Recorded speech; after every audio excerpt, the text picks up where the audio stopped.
Scott Marr, how you doing today? Really good. How about you, Wes? I'm doing fantastic, man. I appreciate you dropping into the Path to Freedom podcast with me.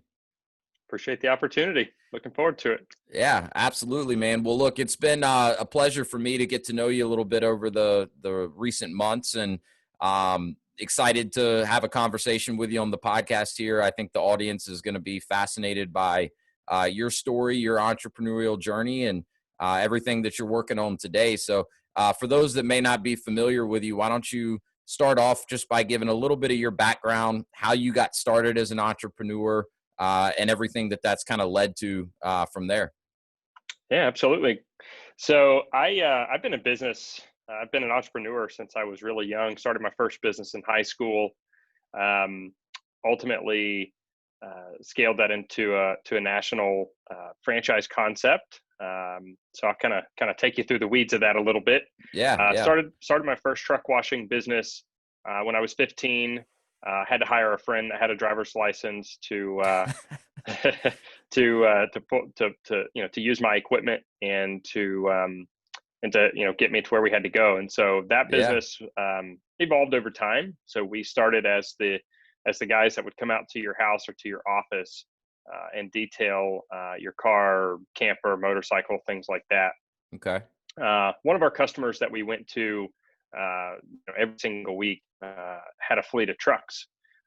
So I had turned 16 by that point, and so they had a fleet of trucks. And so I said, I want the opportunity to wash those trucks.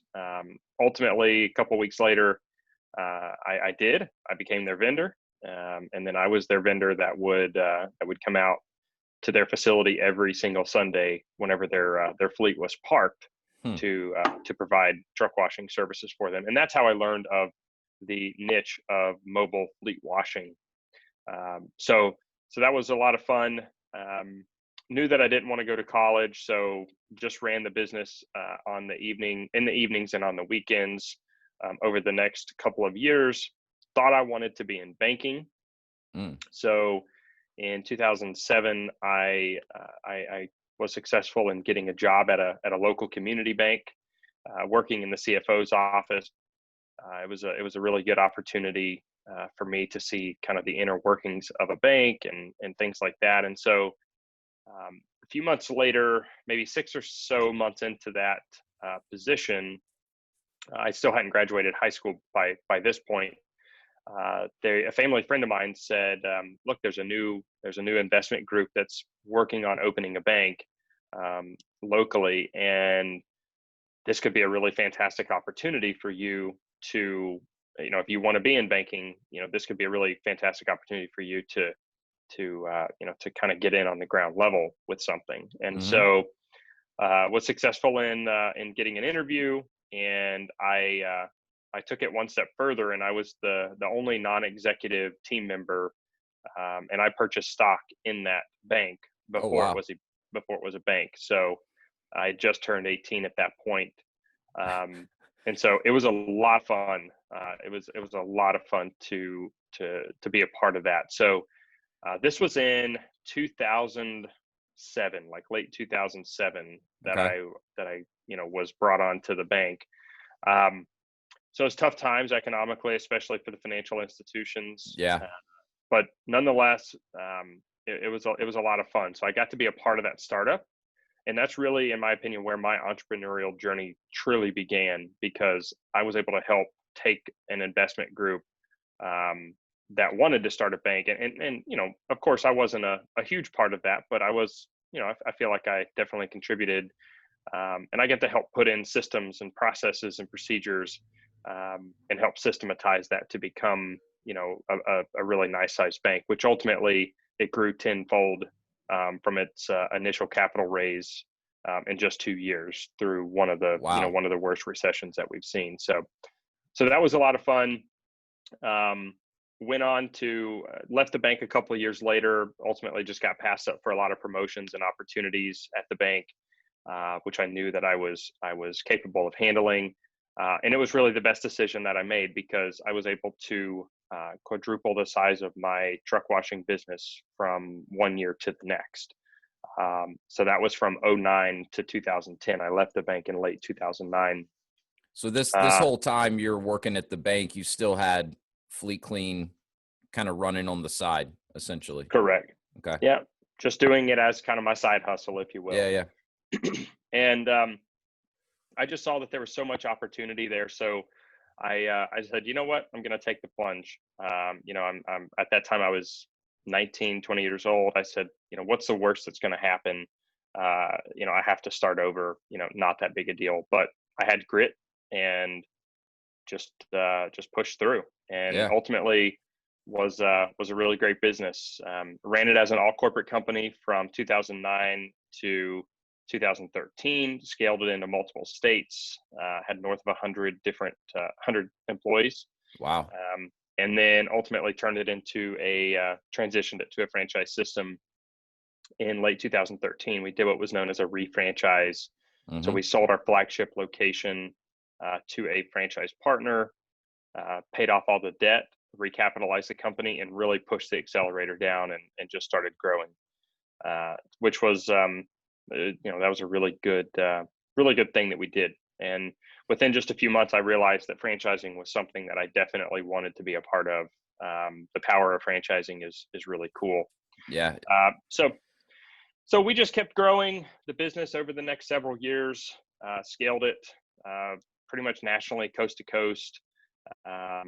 We were in 25, 28 different states. And then we started ranking on, the Entrepreneur's top fastest growing franchise Mm-hmm. systems and things like that. And ultimately, I'd been in that business for a really long time, and I wanted to change it up. I wanted to do something new, something that Sure. was different, exciting. So I exited that concept in 2018 to pursue my next endeavor, which is Koala.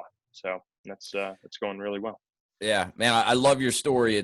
To me, it's fascinating, and I want to circle back and pick your brain on a few things, and then definitely want to make sure we spend some time talking about your newest venture, Koala Insulation.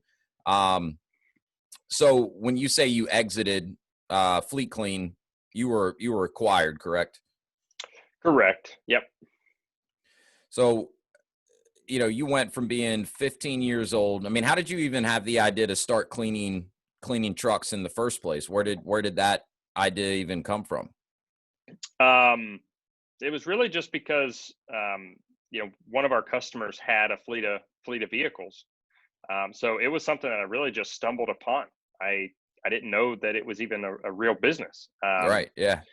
And so one of the customers that we would, go to every week to wash their personal vehicles, they had a fleet of trucks. And I thought to myself, I was a 16-year-old, and in an afternoon, it wasn't much for me to make, 300 or 400 bucks in an Yeah. afternoon, Yeah. just detailing cars and stuff. I mean, obviously, I was the workforce, so Right.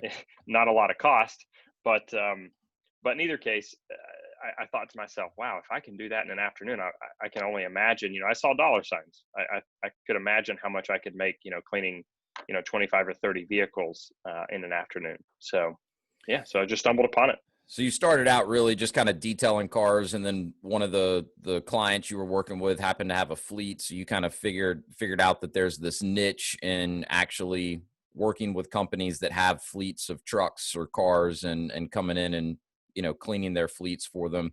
Figured out you could make good money, and then from there kind of figured out how to scale it. To me, the fact that you got into this at such a young age, and I think you mentioned earlier, you kind of knew early on that college wasn't really what you wanted to do, and then you become a shareholder in a bank at, would you say, the age of 18? I mean, Yep. where are you learning some of these things? I mean, as a teenager, how are you figuring out how to scale a business from just you detailing trucks to working in multiple states, hanging out with investment groups that are starting banks? I mean, where are you learning some of this? Are you just, picking things up as you go? Or, I mean, what do you attribute some of that very early entrepreneurial success to? Great question. So, um, I've just always had a knack for just making things happen.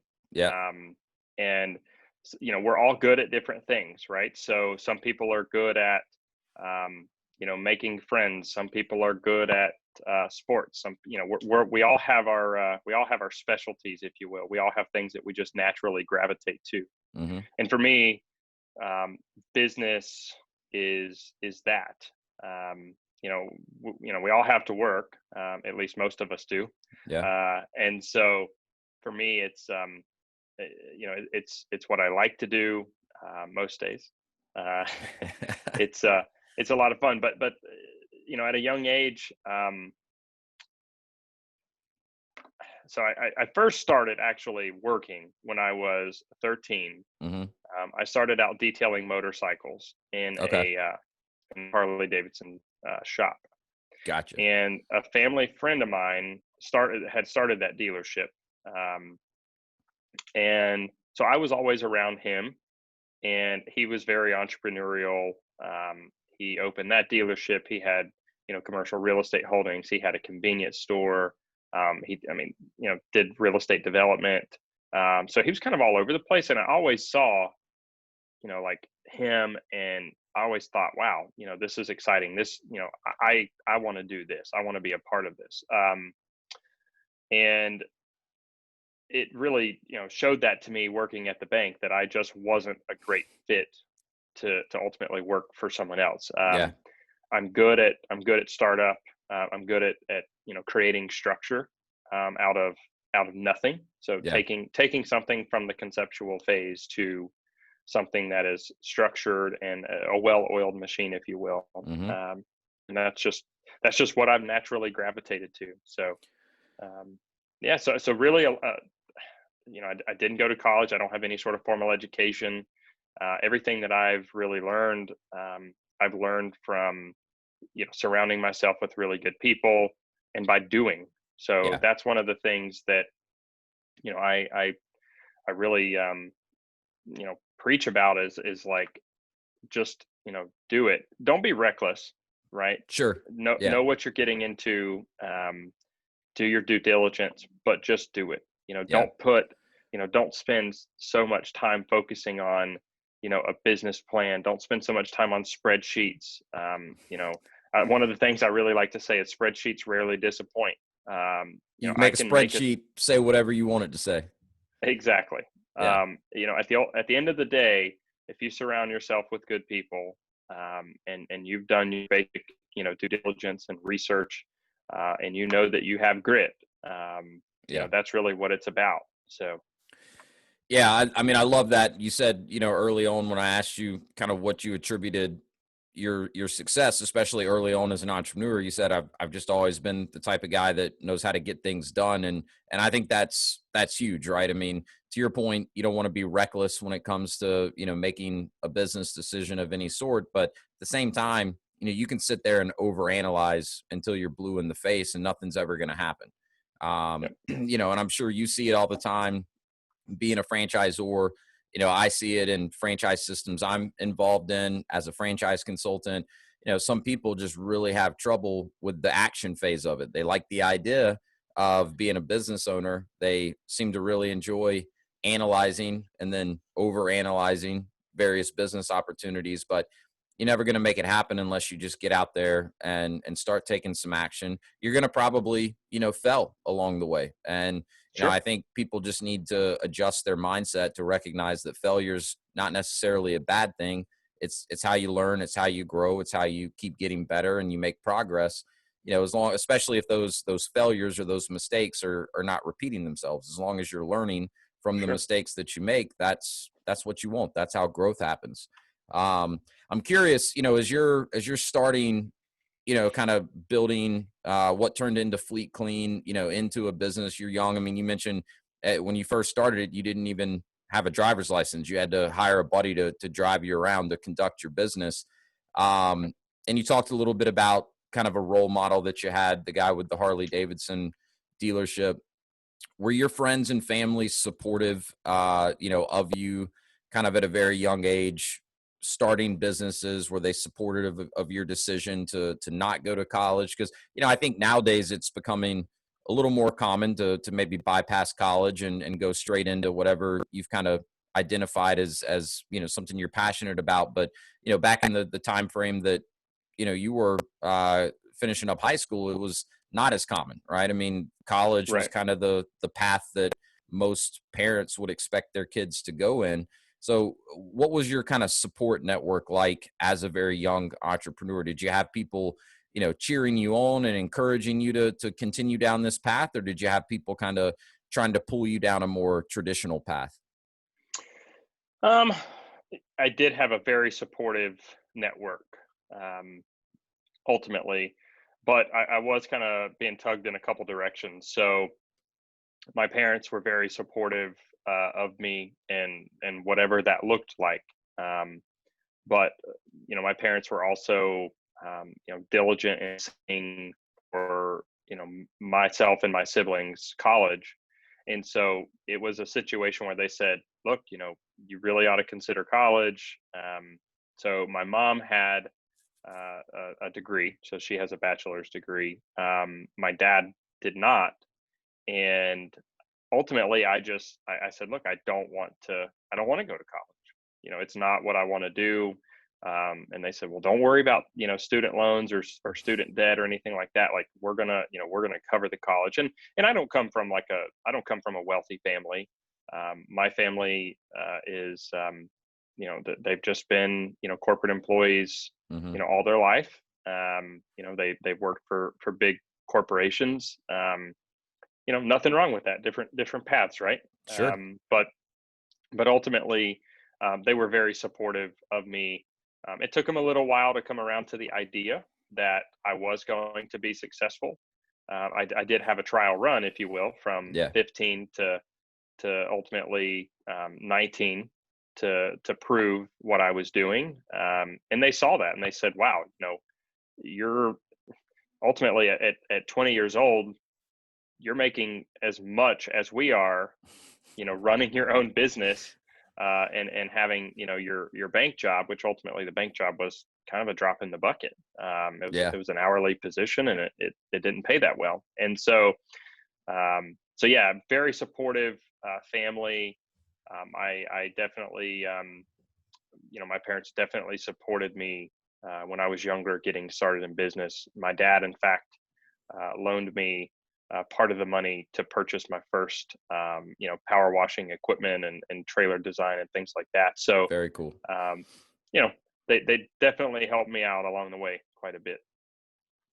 Yeah, I think that's huge. And for any parents out there listening, I think that's, important to take home, right? Is that it's smart to kind of let your kids explore different avenues that they show an interest in. And, we have a 3-year-old daughter, second one on the way. And that's something I think about, hey, I love the idea of my daughter growing up, seeing us owning businesses, building businesses. And, I like to think that she would want to go in a similar path, but she very well may not. And I need to, keep an open mind in terms of what she's really passionate about doing and try to encourage her to follow that. But, I see it all the time, not even necessarily with younger entrepreneurs, but just anyone that's interested in becoming a business owner.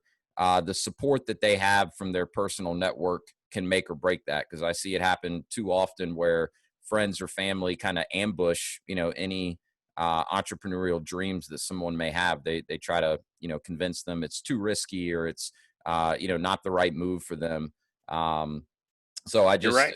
I was curious kind of what that looked like for you getting started at such a young age. I think it's very important. Sure.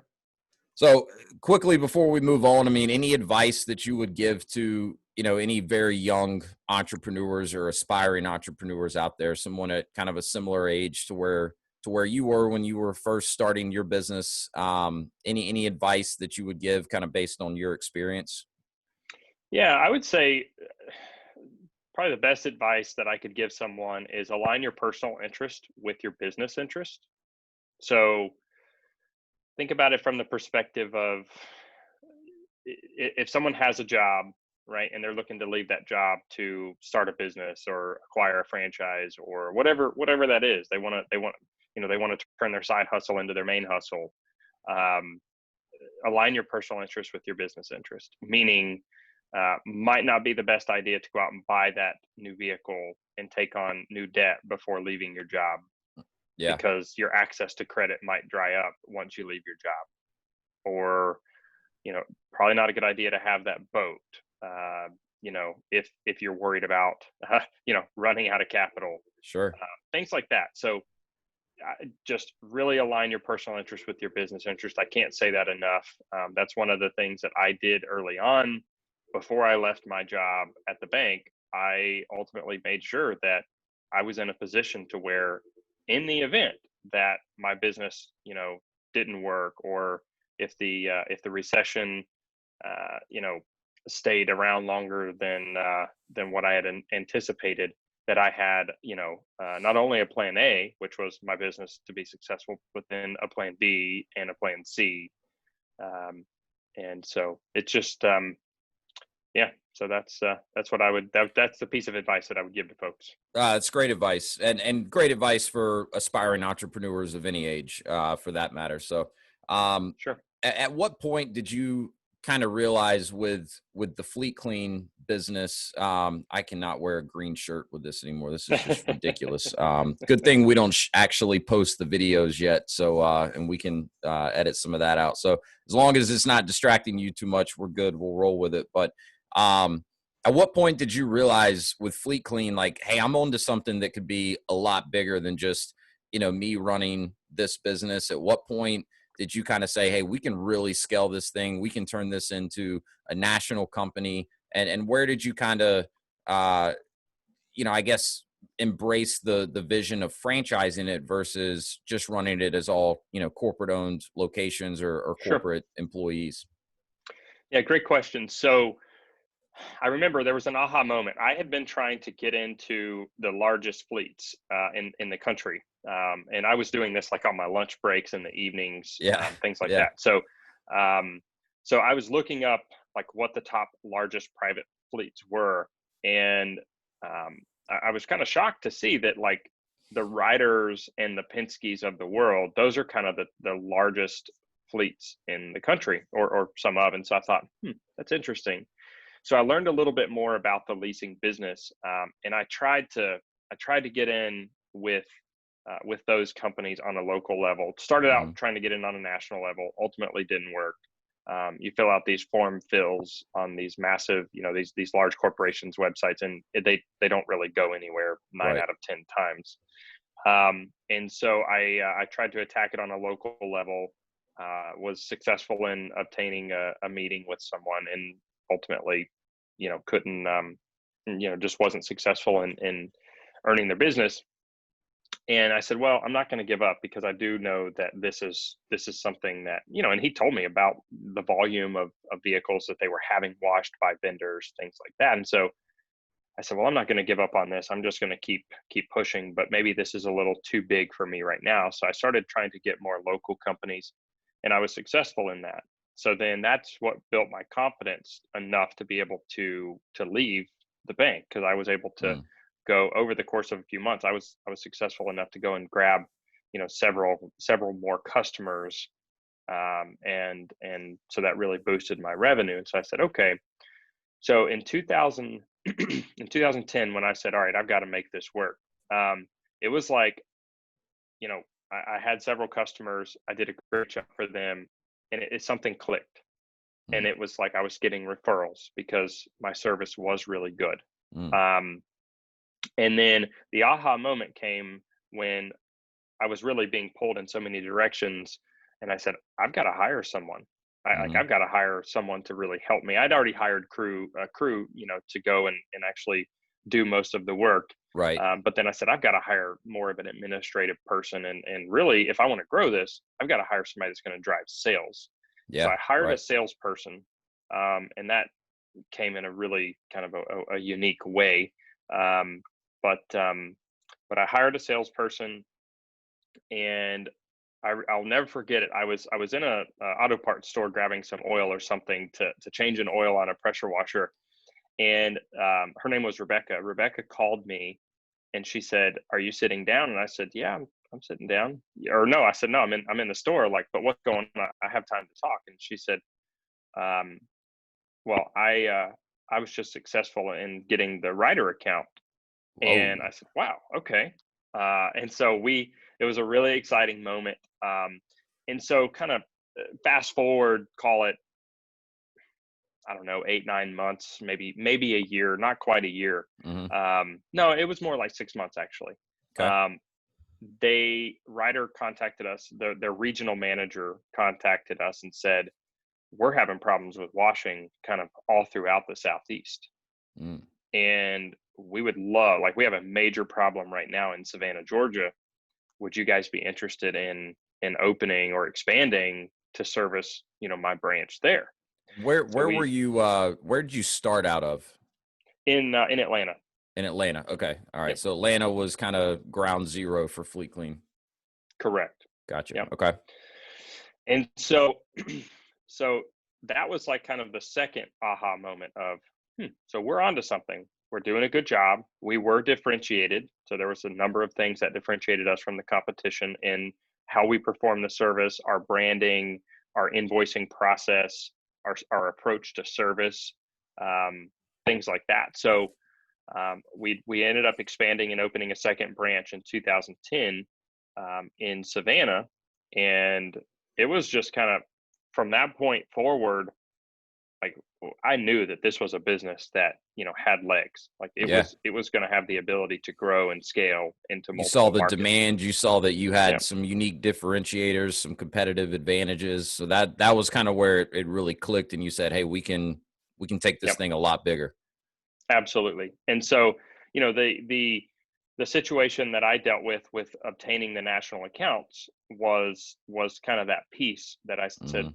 hmm, this is something that would be hard for, obviously this was several years in, but this would be really hard for a franchisee or a local mom and pop to navigate. It would be very challenging for them to get this business if they Sure. didn't just consistently follow up and push, and it took a lot of work. I mean, there was a lot of paperwork involved, there was a lot of cost and insurance requirements, I imagine, yeah.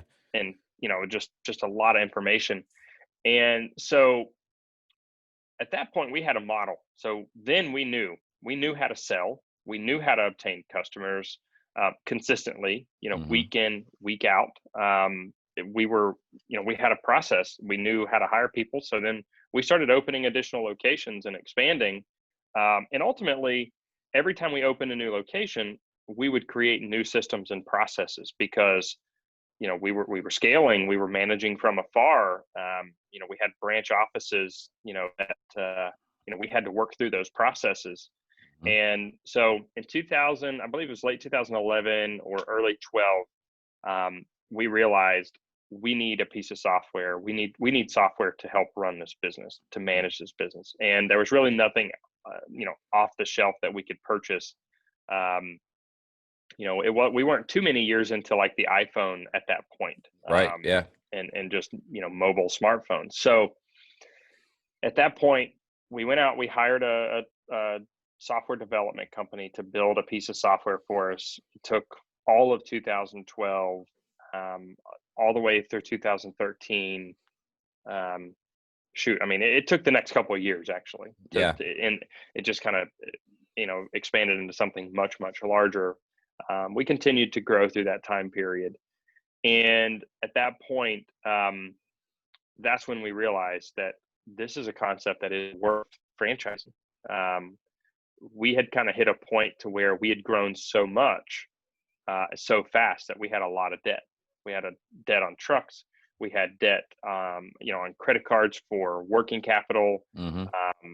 We were borrowing money basically from anywhere we could get it because we were expanding so fast. Yep. And so that was kind of our path to franchising, was really a way for us to partner with local franchisees. Um, and for us, it was also a big piece, because we were able to have a liquidation event, to be able to pay off debt and to recapitalize the company. And so that's what we did in 2013 with our Atlanta flagship location. So you kind of felt, hey, we can keep growing at the same pace, maybe even faster if we convert to a franchise model. We won't have to keep, leveraging so much debt in order to grow. So it was basically a decision of Yeah. we either slow down growth or we franchise the business. Correct. Yeah, the other side of it too is we were growing so fast that we really couldn't acquire talent Yeah. quickly enough either. Yeah. So it was not only a capital constraint, but it was also a talent constraint as well. So Yeah. and franchising really helped us to do that. Well, I mean, it does. And you mentioned earlier, the power of franchising. I mean, the other thing it does is it gives you, vested owners in each market where you have franchisees versus employees that are likely just not going to have that same ownership mentality that an actual franchise business owner is. And so, Sure. um, my guess is it also gave you the ability to grow the businesses in each individual market more so than you would have been able to managing them from afar with just employees in those markets. Sure. So, um, Yeah, because you tap into the franchisee, that local owner, you tap into their local network. yeah, They've got friends and family and friends of friends that they can tap into for sure. for labor resources, things like that. And so that was really the big aha moment for me actually with franchising, or one of. So it was 2010 kind of time frame that you realized, hey, we can really scale this into a much larger company. You ultimately converted to a franchise model, and then it was 2018.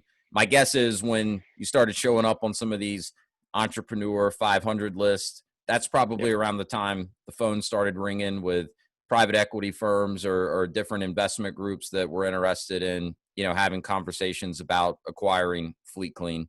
So ultimately, you end up exiting in 2018, and your newest venture, Koala Insulation, is. Did you kind of go immediately from exiting Fleet Clean to working on the next business? Was Koala in the works before you exited Fleet Clean? Did you take some time off? How did kind of that transition to Koala go after Fleet Clean was sold?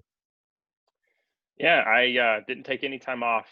In fact, Koala was started under a predecessor name, but we started in the insulation space actually a few months before we exited Okay. Fleet Clean, because I knew that at the time I was 29 Hmm. or 30. Actually, yeah, I was 29. I wasn't ready to be done. I knew that I Yeah. wanted to have another concept, and I wanted it to be something that was sizable, scalable, large market opportunity. Yeah, so didn't So take any time off, and give us a quick overview of Koala Insulation, what that business kind of entails, and give us the high level view of Koala. yeah, so Koala, we are an installation company. So everything relating to insulation, whether it be commercial, residential, renovation, or new construction, is what we do. So spray foam, we do open cell and closed cell foam, bat insulation, blow-in insulation, energy efficiency upgrades like attic hatch covers, can light covers, air sealing, insulation removal. So if there's like a natural disaster or something of the like, we can come in and remove the insulation, or just with aging insulation, Hmm. we can remove that. So it's a mobile business. It's service based, of course. That's really that's what I like. That's what I know is mobile and mobile and service based. Yeah. Yeah. Well, I'm a big fan of these types of businesses. It's how we got started in franchising, or at least as franchisees ourselves. Very similar type of business model, mobile, service based, and if you do it right, it's very scalable, but they're also very lean. So, a lot of people look at these types of businesses surface level and like, wow, that's not a very sexy business. And it's like, well, you know, look at my Yeah. profit and loss statement, and it's pretty sexy. Yeah. Uh, so I guess it all depends on how you define sexy. But Sure. so you kind of, it sounds like before you even exited Fleet Clean, you said, hey, we're going to do another business. Mhm. Did you know before you even started the business that it was something you wanted to franchise, or did that come later? I that it was something that I wanted to franchise. It had to check that box for me. It had to be franchisable, meaning it had to be something that we could teach, something that we could train people on, and something with large market potential. That's the other side of it, right? So that's really important. So it had to check all those boxes. Yeah. Well, how did you land on insulation? Was it something you already had experience with, or did you kind of do some market research to say, hey, we're going to do another franchise business? It's just a matter of figuring out what industry, we feel like we could really break into. Sure. So it really, I wanted something in home services, um, but I kind of looked at a lot of different things. Um, you know, there's just a lot of things out there: painting and Sure. Yeah. cabinets and resurfacing and gutters and you name it. There's Yeah. just a lot of different concepts out there. Insulation was out of sight, out of mind, and so with that came, I didn't know anything about it. So how insulation came up, in fact, was a family, just a relative of mine.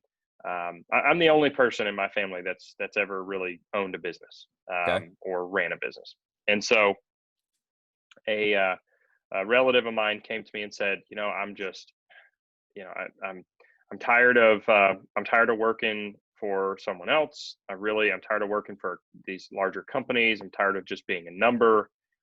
When the drop of a hat, when the shift of the wind happens, you know, I, I never know. I don't really feel like I have job security or stability.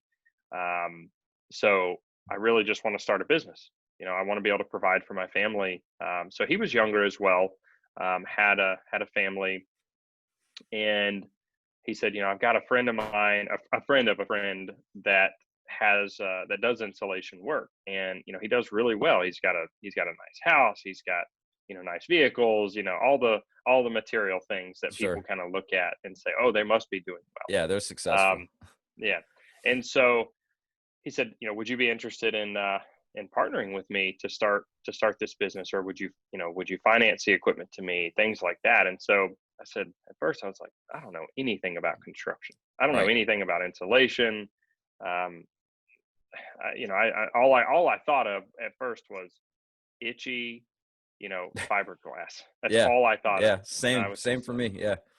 like, ugh, I don't know about that. So ultimately, I I said, well, let's look into it. So we started looking into it, started investigating it more.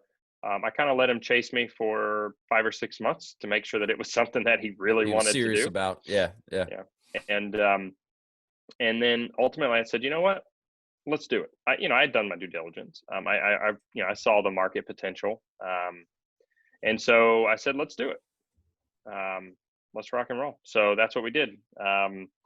We purchased the necessary equipment. We started working with some good vendors to learn.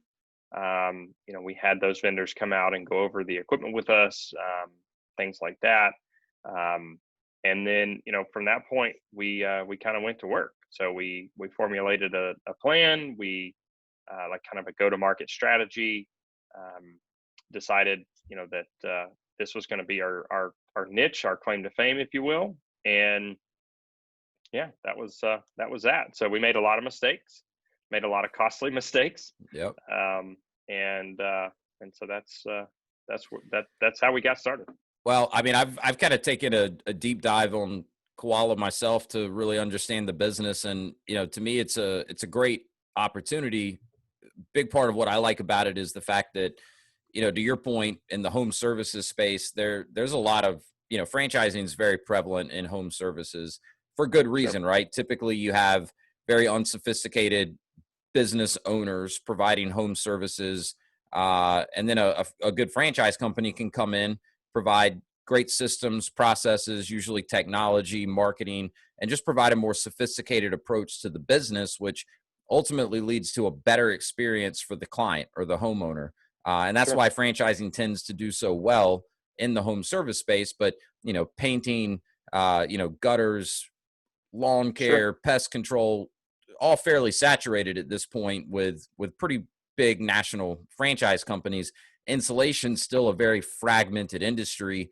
Sure. You've got insulation companies everywhere, but for the most part, it's small, independently owned, mom and pop, for lack of a better term, where you can build out a system like Koala, bring all the experience that you learned from franchising Fleet Clean in terms of systems, processes, training, support, marketing, Sure. branding, all of these things, and do exactly what some of the big painting franchises and some of the other more saturated home service industries have been able to do with franchising. So to me, that's a big part of what I like about it. It's kind of like one of the last untapped home service industries to be positively impacted by franchising. On that note, and I know we're kind of running up on our time here, so we'll start wrapping this up here shortly. But I'd love to hear what are some of the biggest things that you learned in the process of franchising Fleet Clean that you've now been able to apply in the early stages of franchising Koala Installation? Sure. So I definitely learned the value of knowledge transfer. Mm, That was one of the things that, even though at Fleet Clean we had when we started franchising, we had a fairly systematized business. We had processes and procedures, but we really lacked a fair bit of knowledge transfer. So hmm it was a situation where we thought, wow, we need a lot of training videos. We need a training facility. Right. We need a training rig, so on and so forth. And so when I set out to make Koala a franchise opportunity, one of the things that I said was, I told myself, I want our first franchise partner at Koala to have better training and better support than our last franchisee in my prior system. Mm. Um, and that was a really large, that was a big task. Well, I That bet. was a I big mean, how feat. how many franchisees did Fleet Clean have when you exited? Yeah, I believe we had 20, 24, 25 franchise partners in pushing 30 locations, 30 Okay. different metro areas. Yeah. So that's a pretty big leap to say, hey, I'm starting this new franchise company, and franchisee number one is going to get better training and support Yeah. than my last franchisee did in the business that I spent 10 plus years building. But I think it's a great way to think about it. I mean, it's a testament to you taking everything you learned franchising your first business, applying that from day one in Koala. And I mean, like I said, we've kind of taken a deep dive. I've learned a lot about the business. I mean, it's set up. You could support 100 franchisees, today if you had them. I mean, from what I've learned about the systems, the processes, you've got an amazing training facility. It looks like, big staff at your headquarters. I mean, it seems like you're really kind of locked and loaded, ready to turn this thing into a large organization. We're working on it. Yeah. Awesome, man. Well, I mean, any kind of final parting advice that you may have for the aspiring entrepreneur out there? I mean, you mentioned something earlier when you were talking about how you got into quality. Say, well, I don't know anything about uh, insulation, right? How am I going to go out and start an insulation business? And me working with a lot of people, helping them investigate franchises. That's always a common, question, sometimes a misconception for people. Hey, I don't know anything about this particular business, so in your mind, who's a good candidate? And you can talk specifically about Koala if you want to. Who's a good candidate for franchise ownership with Koala? And then maybe even expand on that. Who's a good candidate for franchise ownership in general? Yeah. So I would say, just broadly, a good candidate for franchising is really someone that wants to follow a system, Hmm. um, somebody that they see the value in in what the franchisor offers, right? So obviously it's not free. You got to pay for that. Hmm. That's what you're paying for, in a franchise fee, but then in an ongoing royalty. Hmm. Um, Somebody really has to see the value there. If somebody is super independent and they want to be on their own, then that's not a good candidate to be a franchisee. Yeah. A franchisee really needs to understand that this is really a we relationship, right? So we're in this together. We're, a Partnership. good 100%. And that's why, I use the terminology, and oftentimes instead of franchisee, I say, our franchise partners, because Yep. that's truly what they are. Yep. And that's how I view it. So that's really important. And then specifically for Koala, so salesmanship is one of those things when you're doing, so if you're in business, you are in sales, period. 100%. Okay. So, um, even though you may not be a salesman for your business, you're selling when you're hiring employees. Yep. You're selling when you're trying to work out new vendor relationships. Ultimately, you are a salesman. So if that if that scares you, then business ownership may not be for you. Yeah. And so that's really important to understand. So for Koala specifically, salesmanship is one of the things that is really important to have. If you don't have it, and you're more of an operations guy or gal, then fine, hire a salesperson. Right. Right. So Somebody's that's got to gonna be focusing on it. exactly. Exactly. I didn't know anything about insulation when I started the business. I didn't know anything about construction. I'm a very technical person. So mechanically, changing oil, vehicles, wrenching on vehicles, things like that's really easy for me. But construction, I hire people to come in. When I have a issue with plumbing or electrical or whatever, like I hire people to come in and deal with that. So Yeah. um, so for me, I've been able to really learn insulation, and I've been fascinated by it, and I've learned a lot about construction in general, which has been really cool. And so I've been eager to learn, and so we can teach people about insulation. We are, I think, as of today, we're 81 territories awarded for 2020, and we are, not a single person has insulation experience. One of our franchise partners is a builder, is a general contractor, but everyone else is brand new to the space. They don't know anything about insulation. Most are, coming out of corporate America, Mm-hmm. or they're entrepreneurs. They've owned other businesses in the past, and they are, they're looking at franchises as their next concept or whatnot. So the other advice I would give is, you heard me mention it earlier, is really about having grit. Mm-hmm. Business ownership is not for everyone. It's you're gonna walk down. It'll make you walk down some paths that you never thought you'd walk. It's it's a lot of work. It's a lot of work, and as they It's say, not if for it the was faint of easy, heart, right? 100%. If it was super easy, everyone would do it. Yeah. So it's really important to for people to understand that early in the process. But franchising definitely makes it easier. So when you pay a franchise fee, you're paying royalties. That's what you're paying for. You're paying for that advice. You're paying for in my eyes at least, is you're paying for that fast track to profitability.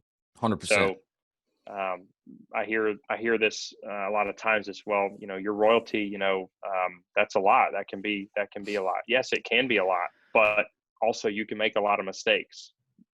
On your own. I made those mistakes. That's what you're buying. That's what you're paying for. You're paying for the advice. And so, for me, it's I don't care what the vehicle is. I don't care if it's truck washing, painting, gutters, insulation, carpet cleaning. There's a learning curve to anything, Sure. and that's what you're getting with a good franchisor partner. Yeah. So, I was having that conversation with some candidates I'm working with last night. They're looking at a couple different franchises. One has a royalty that's a little bit higher than the other. And so, we were talking about that, and they were like, well, obviously we like the one that has a lower royalty. I said, I don't even look at the numbers when it comes to a royalty, like when I'm comparing yeah, one franchise to the next, because it doesn't matter. What you've got to understand, for me, it's very formulaic, right? With the franchise fees, with the ongoing fees, it's a partnership, right? And you've got to understand, all right, Sure. what am I getting in exchange for the franchise fee? What am I getting in exchange on an ongoing basis for the recurring fees that I'll have? And then you need to Sure. understand, all right, what would that cost me if I wasn't part of this franchise system, right? And Sure. with any good franchise, you're going to clearly be able to see the value that you're getting in exchange for the upfront and the ongoing fees. And that's the way to look at it. Different franchises provide value in different ways, depending on the business, depending on how they're structured. So I think that's great advice. And the grit piece, 100%, right? I mean, I think some people are under this impression that, hey, I buy a franchise and then it kind of falls into my lap. The franchisor is going to come out and do the business for me. No, you're buying a system, right? You're buying experience. I like the way you put it. The way I explain it to people is, part of what you're paying for with a franchise is you're paying to avoid the mistakes the franchisor and other franchisees have already made, right? And there's tremendous value in that, but you have to be willing to follow the system. You still got to put in the work, right? There's no shortcuts. There's no cutting corners. You still got to put in the work. So That's right. I think that's great advice, man. I could, talk to you for hours about this stuff. And, I'd love to, have you on a second time sometime in the future, get an update on Sure. how things are going with Koala. One of the things we didn't get to talk about as much today as I was hoping to is kind of, your view on how to go about supporting franchise owners. I mean, I know that's something that's, very important to you. And, from some of what I've heard you talk about and read, I think you have some very good views on what that type of support should look like, both upfront and ongoing. So that's something I'd love to revisit with you. Real quickly before I let you go, I usually do a lightning round right at the end of these interviews. I've got 4 questions that I ask every guest that comes on the podcast. So if it's cool with you, I'd like to just run through those very quickly, and then we'll Sure. wrap this up. The first question is simply, what's the best piece of advice that you've ever received? And that could be in life or in business. Hmm. What's the best piece of advice? I would say, hmm, I'd probably say understanding. So this is going to sound generic, but understanding credit. Um, Okay. yeah. So I that was something that it's interesting. So I understand. I started to understand credit at a really young age, and specifically, compounding interest and how it Mm-hmm. can either work for you or against you, things like that. So Yeah. that was one of the things I was really frustrated about when, in high school, is that they didn't really teach you about that. They don't in college Uh, either, so you didn't miss out on anything there either. so that was one of the best pieces of advice that I learned early on at a young age.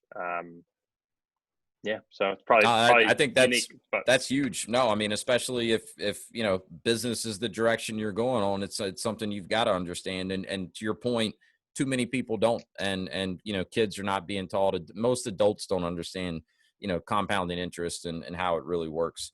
All right, next question is: do you have any sort of a morning routine? Anything that you try to do every morning to prime yourself for a successful day? yeah. So I am super big on rest in general. So I'm one of these folks that, like, I'm usually in bed by I try to be in bed by like 9:30, like 10 at the latest. I know that's hard for some folks that have kids, but that's my goal. So for me, rest is huge, Mm-hmm. super important. I'm typically an early riser, so for me, my morning routine normally consists of I really like to exercise. Mm-hmm. So even if I'm traveling, even if it's raining outside and I can't go out for a walk or a coffee or whatever, I like to do something in my hotel room. If I'm home, I have access to gyms and I have a home gym and things. So for me, exercise is super important. It really gets me it gets me revved up. It gets me excited. The dopamine, I guess, It's it amazing what gets it my does endorphins. for mental clarity and focus. I mean, Sure. it just, for me, it's any brain fog, it's gone after, and it doesn't take much. I mean, 10 minutes of moving in some form or No. fashion, a lot of times is all it takes. Yeah. So a good night's rest. I definitely like to exercise. Um, I'm not very consistent on, I know a lot of people they rave about breakfast. I'm not very consistent on breakfast. I wish I could be. But for me, it's just, I just don't have consistency there. So. No, that's good. I love it. All right. Next question is, and I'm not even sure if you're a reader or not, but if you are, what book are you reading right now? It's interesting. So actually, one of our newest franchise partners that joined Koala actually sent me a book, and I'm actually going to start reading it this weekend. And it's called Create the Future. It's Tactics for Disruptive Thinking. So I'm very Okay. excited actually to start that. But yeah. Yeah, I'll have to add that to my list. That sounds like something that would be right up my alley. All right. Final question is, what is your definition of freedom, and are you living it? Yeah. So um, freedom for me is really about being able to do something that you enjoy on a daily basis. So as I mentioned earlier, working, we all have to work, at least most of us do. And so it needs to be something that you enjoy. Yeah. So ultimately, you can be, in my opinion, you can be free in a lot of ways. So it really is what's important to you, but being able to do what you enjoy on a daily basis, being in a business that you enjoy, for me, is to a large degree is freedom. I've worked for people and for companies rather, a few times throughout my life, and for me, ultimately, that wasn't freedom. Yeah. And so, being able to do something on my own and be able to create my own destiny is really important. And I think that franchise ownership definitely can do that for you. Um, not to not to confuse that with, uh, you don't have to work, right? It's still Sure. a lot of work, Not and gonna in be some on the beach ways, sipping pina coladas all day. right? Exactly. But the idea of, so I like to compare franchise ownership to self-employment, because a lot of people say, "Oh, I want to be self-employed." I say, "No, you don't want to be self-employed. Self-employed means, you are working for yourself. Um, Right. by definition, self-employment is, and there's nothing wrong with it. Obviously, there's a lot of very successful people like this, but a doctor or a dentist or a vet, those people they're often very, very successful. They're very smart, so on and so forth. They're self-employed, meaning that if they aren't there, their business definitely has less value, Yep. because they drive a lot of that value themselves. Not to say you can't build a dental practice or a medical practice, and not sell it, but it's different. When you're building a business, you're building a team. You're building a team of people that can carry out the mission when you are on the beach. Yeah, that's right. And it doesn't happen in 6 months usually. It's normally a much longer runway. So more like a year and a half before Hmm. those sorts of things can start to happen. And whatever that looks like, whether it's, if you enjoy the beach, or if you have always thought about buying an RV and traveling, you know a few weeks every quarter in your RV or whatnot. Those are the things that I feel like, that's the freedom, flexibility you can get out of running a business. And that's what, that's a big part of, what I enjoy about running a business, is being able to build that team, build that structure, empowering people to be able to carry out the mission, you know, without me physically being present. I'm often, available, via phone and now Zoom, things like that. So even though I'm not physically present, I'm still present, and being supportive to to my team. So yeah. No, I think it's great. And I think it's a great distinction that you make between self-employment and really owning a business. I mean, with the right business, you can build something that's working for you even when you're not working. And it is easier, to exit at some point when you're ready versus, if it's just you, no one's going to Yeah. buy just you, right? Because once they buy it and you're out of the picture, they've got to rebuild everything that you built. Plus, you go on vacation, your business is basically on pause until you get back. So, no, I love that. I think it's all good stuff. Really appreciate you taking time to join me today. Where can people connect with you? Where can people learn more about Koala Insulation and the franchise opportunity? We'll link any of this information in the Sure. show notes in case anyone wants to take a closer look. Yeah. So personally, you could connect with me on LinkedIn. Um, our website is koalainsulation.com. If you want to learn more about our franchise opportunity, there's a hot link off of koalainsulation.com, but then you can simply just add / franchise to that, and you can get there to learn more about that. Awesome, man. Well, we'll link all that up in the show notes. Scott, thanks again, man. Really appreciate you dropping in on the Path to Freedom podcast with me. Keep doing what you're doing, man. And we'll talk soon. Awesome. Appreciate having me on. You got it. Take care.